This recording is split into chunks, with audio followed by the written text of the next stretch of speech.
Samuel Le Bihan, tout sourire sur le point recul de Monaco, parrain de l'événement consacré au recyclage des déchets Monacolect. Alors on sait que vous êtes engagé vraiment pour l'environnement avec cette entreprise Earthway que vous avez créée.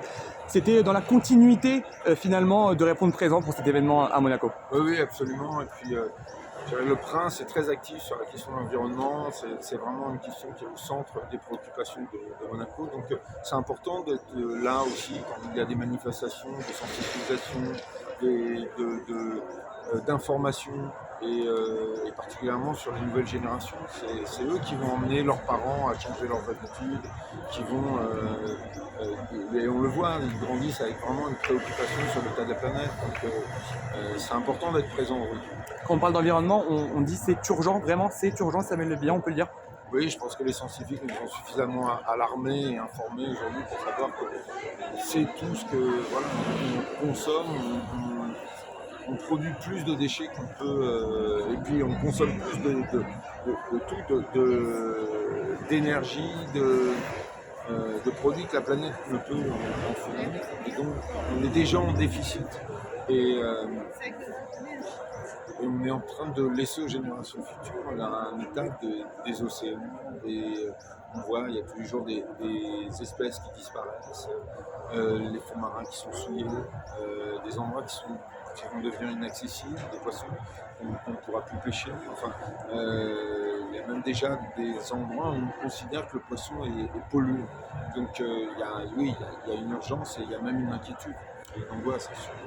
Vous avez anticipé ma question juste avant. Vous suivez vraiment le combat pour l'environnement mené par sur un test ici le Prince Albert II? Oui, je le suis parce que j'avais déjà parlé de ça avec lui au moment où il est parti au pôle Nord. Il a fait une mission et il voulait profiter de ce voyage pour sensibiliser à la question du réchauffement climatique, l'état des glaces dans l'hémisphère Nord et le pôle Nord. Et donc, déjà depuis très longtemps, c'est un sujet qui le préoccupe, sur lequel il est concerné. Et comme il a ce pouvoir d'être entendu, d'amener les médias autour de lui, il en a fait une question principale, il en a fait un combat. Et ça, j'y suis très sensible. Alors on l'a dit, Earthway, vous êtes aussi coprésident de Autisme Info Service. Dans la série aussi Alex Hugo, on le voit, c'est ce côté humain qui ressort chez vous. C'est vraiment dans cette période un petit peu trouble, c'est ce qu'il faut garder aussi, ce côté humain. Je pense que la solution, vous savez, Romy Schneider disait le talent c'est de l'amour. Je pense qu'il nous sauve de tout. C'est vraiment le lien affectueux et aimant qu'on a les uns les autres. Donc pour être aimé, il faut savoir donner et je crois que c'est aussi une des sources du bonheur. Des fois, on a parfois tendance à l'oublier, on est dans une société de consommation où on fait croire qu'en ayant la dernière technologie, on aura du bonheur. Alors que non, on répond à des désirs, mais c'est pas la même chose que le bonheur. Le bonheur, c'est l'amour de son prochain, c'est l'échange, c'est partager. Et donc avoir une conscience de l'autre, développer son sens de l'autre, c'est essentiel. Donc ça, c'est un des chemins vers le bonheur. Le bonheur, on va le retrouver aussi sur France Télévisions. Elle applaudit, c'est vrai, on peut applaudir. Le bonheur, on va le retrouver aussi sur France Télévisions. Alors Monaco, terre évidemment d'environnement, terre également de télévision. Vous le savez très bien, vous êtes devenu maintes et maintes fois officiel de télévision. Qu'est-ce qu'on va retrouver, juste un petit mot sur cette saison 8 d'Alex Hugo? Qu'est-ce qu'on va pouvoir retrouver dans cette saison? Ce sera toujours, en fait, c'est toujours une série qui a un accent très fort sur les grands espaces, sur certaines terres d'aventure. La France, en fait, on oublie que l'Hexagone est aussi un endroit dans lequel on peut vivre des aventures presque comparables à celles du western. On vient s'amuser avec les codes du western, du cinéma américain, qu'on réutilise dans un décor français, et ça fonctionne.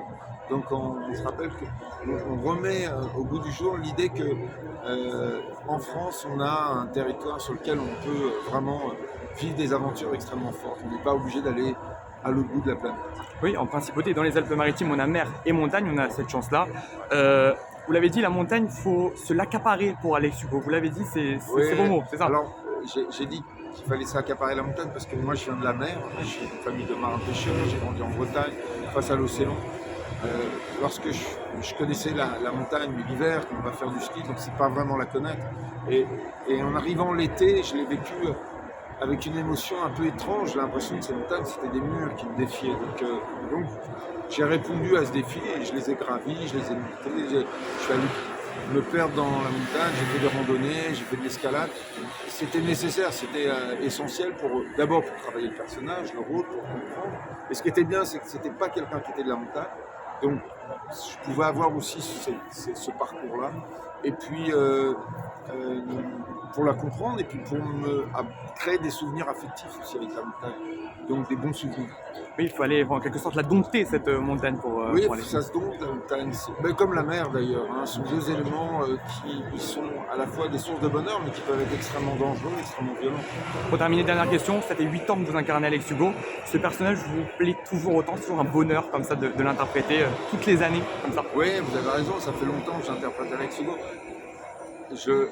Un jour, ça aura une fin, bien sûr. J'ai beaucoup de plaisir, je m'amuse beaucoup. Et puis le succès est quelque chose de rare, donc il faut en profiter. Cette série marche très très bien, c'est un rendez-vous avec le public, donc ce serait dommage de tout arrêter aujourd'hui. Mais bon, il faut savoir qu'à un moment donné, je ne vais pas non plus... je veux dire, ça sera étrange si tout d'un coup, je suis l'âge de la retraite et je suis encore à Alex Hugo. Il faudra à un moment que ça. Mais pour l'instant, c'est vraiment, on est très heureux, on s'amuse beaucoup et tant qu'on a du plaisir, ça veut dire qu'on se renouvelle, qu'on se pose des bonnes questions, qu'on sort de notre zone de confort, qu'on se réinvente. Tant qu'il y a du plaisir et le sentiment qu'il y a de la création, j'ai plaisir à y retourner, à interpréter ce personnage. Merci mille fois, Samuel Le Bihan. Merci. Merci à vous.